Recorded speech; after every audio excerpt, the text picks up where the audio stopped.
नमस्कार दोस्तों, कैसे हैं आप सब? आशा है आप सब ठीक होंगे। तो चलिए आज की वीडियो की शुरुआत करते हैं। तो जैसे कि आज का आपने टॉपिक देखा होगा कि आज हम फीड इन कैटल के बारे में बात करेंगे। देखिए, जिन लोगों ने भी गाय या भैंस अपने घर में रखी होगी वो इस बात से मेरे से बिल्कुल सहमत रहेंगे कि जो गाय या हमारी भैंस होती है उसका जितना फार्मिंग में जितना भी कॉस्ट इन्वॉल्व होता है उसका आधा हिस्सा जो होता है वो उसकी फीड में ही इन्वॉल्व होता है। तो अब हमें उसकी फीड का पूरा ध्यान रखना है, क्योंकि जो गाय आपकी फीड लेती है उसकी वो प्रोडक्टिविटी आगे मिल्क के थ्रू दिखाती है। तो अगर उसकी न्यूट्रिशन प्रॉपर नहीं होगी या उसको चारा आप ठीक से नहीं दे रहे हैं तो उसका अफेक्ट उसके दूध पर पड़ सकता है। देखिए, दूध जो है गाय का वो काफ़ी उसमें फैक्टर्स इन्वॉल्व होते हैं। या तो वो ऐसी नस्ल से है जो अच्छी दूध देने वाली नस्ल है, या फिर जिस भी आप जगह पे उसको पाल रहे हैं उसका जो टेम्परेचर है या जो उसकी आजू बाजू की जो एनवायरनमेंट है उसका इफेक्ट भी उसके दूध पे पड़ता है। तो उसका न्यूट्रिशन है वो भी इसमें बहुत ही बड़ा रोल प्ले करता है, जिसकी वजह से गाय का दूध जो है वो बढ़ता है या घटता है। अब देखिए, जो चारा है वो हरा चारा जो होता है ये दूध के लिए बहुत ज़्यादा ज़रूरी होता है। गाय के हरा चारा है ये दो प्रकार का होता है।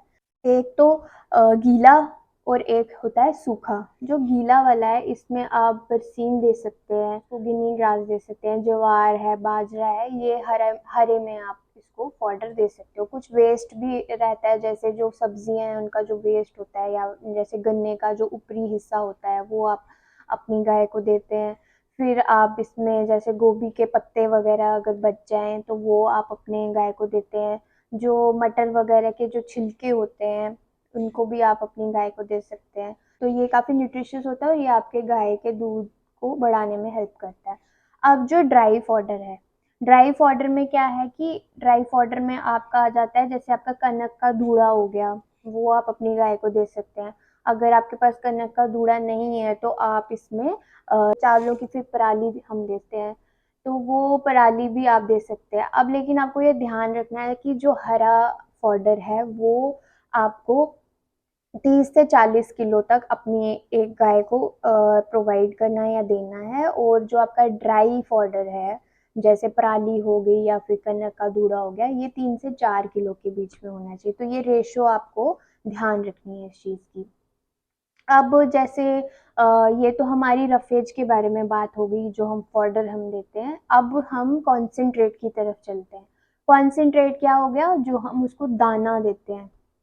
अब ये भी आपको जो आप फीड वगैरह अगर तो आप बाजार से लेते हैं उसका अलग रहता है, लेकिन आप अगर घर पे खुद बनाना चाहते हैं तो वो आपको एक तो सस्ता पड़ता है और वो आप उसमें पूरा देख सकते हैं अपने हिसाब से कि जो अनाज आपको अपनी जगह पे आसानी से उपलब्ध हो जाए वही आप अपने जानवर को खिलाएं, ताकि आपको अलग से उस पर फीड पे पैसा खर्चने की जरूरत। जैसे आपको 100 किलो का आप उसका दाना बना रहे हैं, ठीक है। अब 100 किलो में आप लगभग लगा लीजिए 50 से 60 किलो तक आप इसमें अनाज रखिए, ठीक है। उसके बाद अब आप इसमें सरसों की खल जिसको हम मस्टर्ड हस्क बोलते हैं, या कॉटन सीड हस्क जिसको हम बिनोली बोलते हैं, बिनोली की खल, ये आप मिक्स कीजिए अपनी जो दाना बना उसमें आप 10 किलो तक ये रखिए। फिर उसके बाद गर्मियों का मौसम है तो गर्मियों में आप इसको जौ दे दीजिए जो बारले होता है। और जो अगर विंटर्स हैं तो विंटर्स में आप इसको बाजरा दे दीजिए। बाजरा बहुत ही ज़्यादा ताकतवर होता है आपके जानवर के लिए। तो आप ये इसके 100 किलो की जो आपने एक उसकी कॉन्सेंट्रेट फीड आप बना रहे हैं उसमें डाल दीजिए। अब तारा मीरा या मेथी ये भी आप दे सकते। तारा मीरा एक फसल है, ये राजस्थानी फसल है, काफ़ी ताकतवर होती है आपके जानवर के लिए। ये आप डाल सकते हैं अपने कॉन्सेंट्रेट फीड में। 5 किलो तक आप ये डाल दीजिए। फिर गुड़, गुड़ भी आपको यूज़ करना है। गुड़ आप अपनी कॉन्सेंट्रेट फीड में 4 किलो तक ये भी डाल दीजिए, ठीक है। फिर उसके बाद आप जो चने का छिलका होता है या राइस का जो जो चावलों का जो छिलका बच जाता है वो आप अपनी कॉन्सेंट्रेट फीड में डालिए, क्योंकि ये एक फाइबर का काम करते हैं।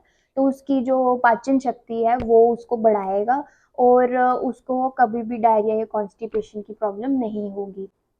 अब इसमें एक और चीज़ का आपको ध्यान रखना है कि आप बेकिंग सोडा पक्का इसमें ऐड कीजिए। देखिए जो ड्राई फीड होती है ना आपके जानवर को जब आप देते हैं तो वो उसका जो पेट है उसमें एसिडिटी प्रोड्यूस करती है, ठीक है। अब उस एसिडिटी से क्या होगा, उसकी एक तो पाचन शक्ति कम हो जाएगी।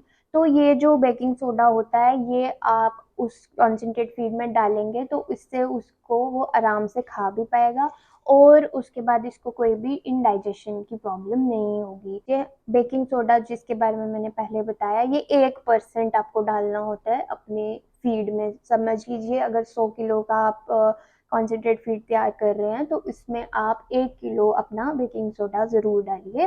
तो ये थी एक छोटी सी वीडियो फीडिंग इन कैटल के ऊपर। मुझे आशा है कि आपको ये पसंद आई होगी। अगर पसंद आई है तो प्लीज़ मेरे चैनल को सब्सक्राइब कीजिए और साथ में बेल आइकन को दबा दीजिए ताकि नई वीडियोस की नोटिफिकेशन आपको जल्द से जल्द पहुंच सके। शुक्रिया, धन्यवाद।